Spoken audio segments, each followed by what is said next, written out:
European soil. And medics are taking no chances.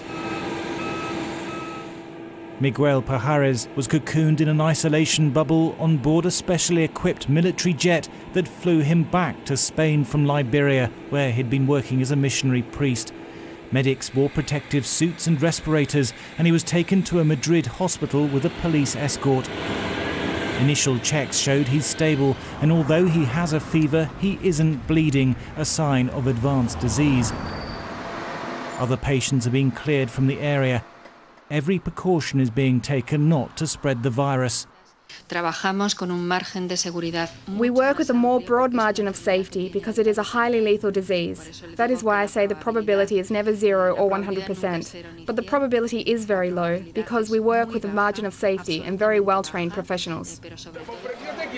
In West Africa, the situation continues to deteriorate.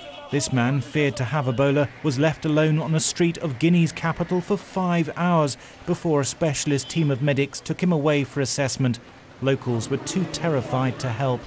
Public understanding of the disease is still poor. Families are abandoning the sick so they can't be quarantined themselves. To stop Ebola outbreak, we need to identify all transmission chains. We need to identify all sick people and to follow up on those who have been in close contact with them. And we are not there yet. The World Health Organization is under pressure to sanction more widespread use of experimental drugs, such as the one that apparently saved the lives of 2 American aid workers. It will meet next week to consider the ethics of rushing through untested treatments. It is important that they are done within the context of a clinical trial, otherwise we won't really know whether they've worked or indeed whether they've made patients worse. But it doesn't need to take forever to set a trial like this up. If we are given access to the drugs and funding, teams like our team based at the Health Protection Research Unit in Liverpool can work with our African colleagues to get studies like this up and running within a month. In Britain, public health specialists say they are prepared. An isolation unit at a London hospital will receive any known or suspected case. The Foreign Secretary has chaired another emergency COBRA meeting.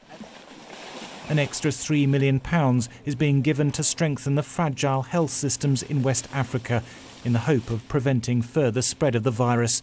Thomas Moore, Sky News.